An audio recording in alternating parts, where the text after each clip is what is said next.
This is Corwell Store, a landmark in Severna Park, Maryland, Anne Arundel County, for almost 100 years.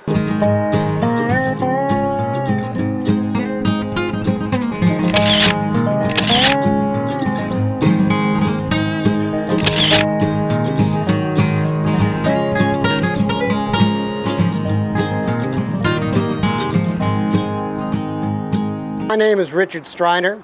I'm a historian and preservationist, and I'm working with the owner of this building, which was built in 1927, to make it look the way it did when it was built, right down to the original gasoline pumps out here. Today we're going to tell you the story of this building, about its very interesting past and about the wonderful future we hope to create for it.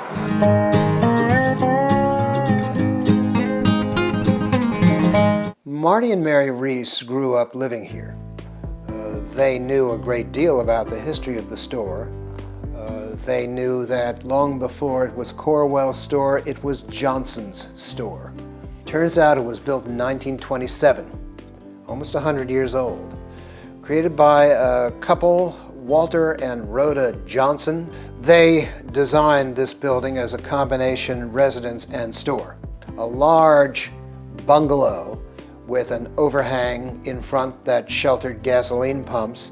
This was an all-purpose general merchandise store. They sold food, they sold gasoline, they sold coal, they sold feed, they sold ice.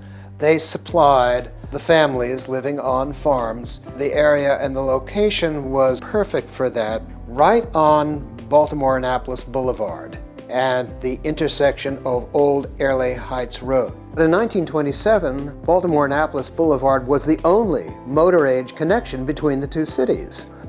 Airlie Heights Road ran due west to a train station.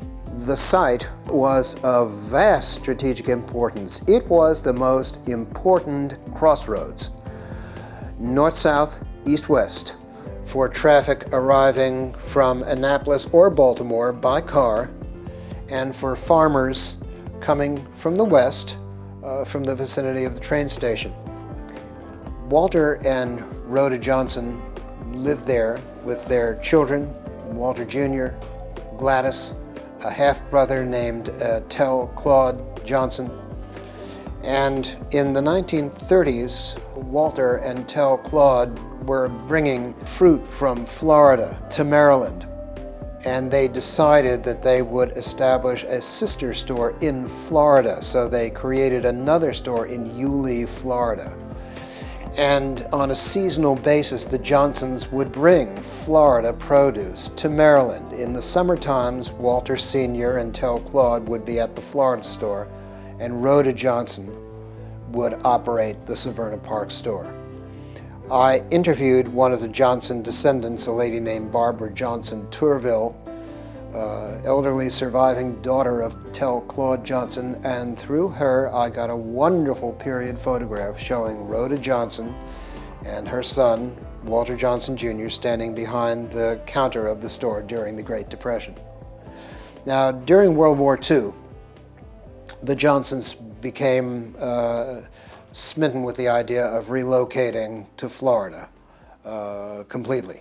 So they decided to sell out, and this is when the transition between Johnson's store and Corwell's store took place. I found all this out by interviewing Corwell descendants.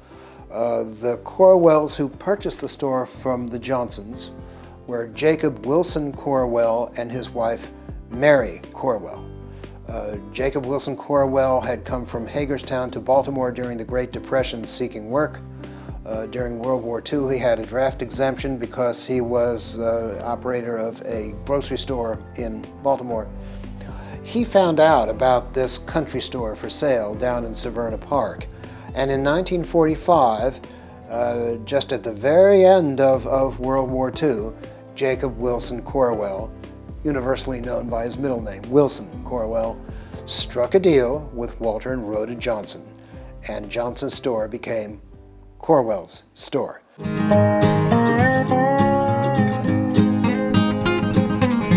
My name is Diane Corwell Young, and I am the daughter of the original owners of Corwell's Country Market. My parents came down here in 1945. They had 4 children, Mary, Ronnie, myself, Diane, and Greg. And each of us took turns working in the store. Usually the boys worked as stocking the shelves and delivering orders, because we did offer delivery to the people that could not come. And my sister Pat and I were the cashiers. I worked in the store from the time I was in like middle school all the way through when in my 20s. Working in the store was wonderful because you met lots of people. All the people around here knew, and I still run into people at various stores that I knew were customers in our store. And then in the summertime, people came down and to the water, beaches and so forth, and they would come into the store. We usually had a stock boy in addition to my brothers. It was an old-time store. We had a penny candy shelf for the kids who would come in, their parents. It was a family-run organization, and my brother Greg ran it until they sold it to Mr. Marty Reese and his wife Mary. So there are many memories that I have there, but the thing that I remember most is the neighborhood, just people coming in, and you would talk to them, and they would tell you what was going on. And I can remember when we would have snowstorms, people would come up with their sleds, because the roads would all be closed then. We're talking way back in the 50s and the 60s, and they would come up with their sleds and get groceries and then take their sleds back down. It was very much a neighborhood store, and I would love for people to know what a neighborhood store is again. Some of the people who came to the store were members from various communities, the black community, and everyone got along very well. The people from Ashbury Church, which is one of the little churches, the United Methodist Church in Severna Park, used to come into the store, and Martha and Charlie, who were members of the church, would come in and they would buy whatever they needed for their dinners. And I can remember them coming in and getting all kinds of variety of foods and meats and so forth.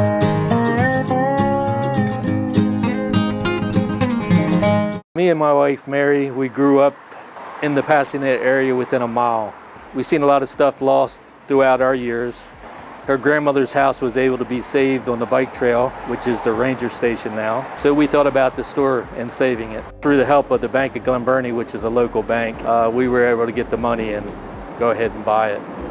But our dream was to restore it back to its original condition, for the neighborhood.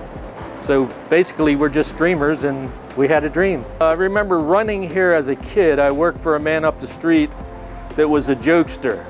He taught me a trade, but he liked to pull jokes on you all the time. So one day he gave me a little teeny hot pepper and said, "Try this."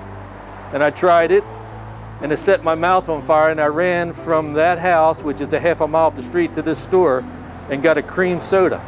The customers all used to come in, and they would talk about daily life around here and just what was going on, and pretty much a lot of socializing going on in there. Black people, white people, there was no racial problems here. Everybody seemed to get along. So we have excellent documentation on this building.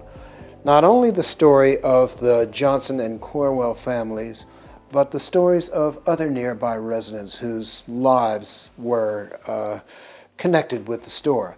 One of the really interesting things about this store that gives it such importance to the social history of Severna Park and surroundings is the fact that during those years, very bad years for race relations in the United States, the bad old days of Jim Crow, segregation, Corwell store was a place where blacks and whites could interact and do business together on friendly terms. It was an integrated store.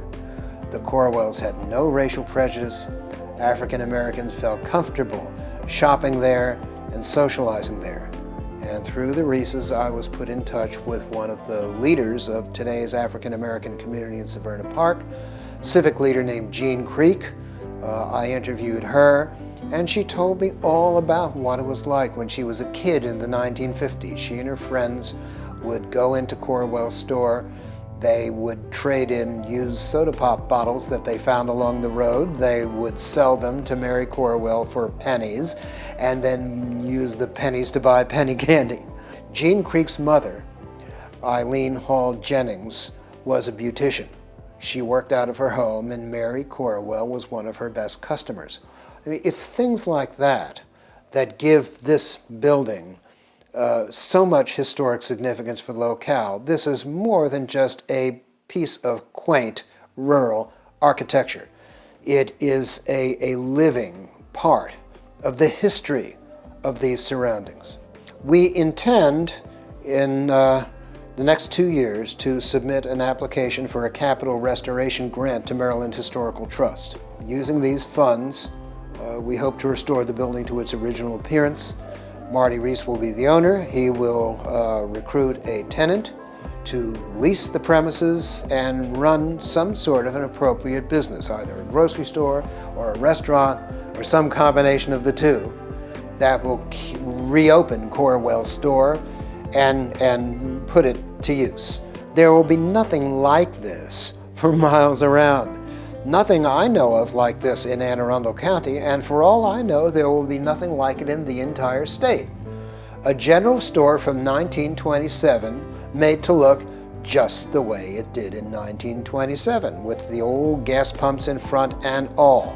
It will be a major tourist attraction. It is with these high hopes that we're launching this project in 2023 to bring back Corwell's store in North Severna Park.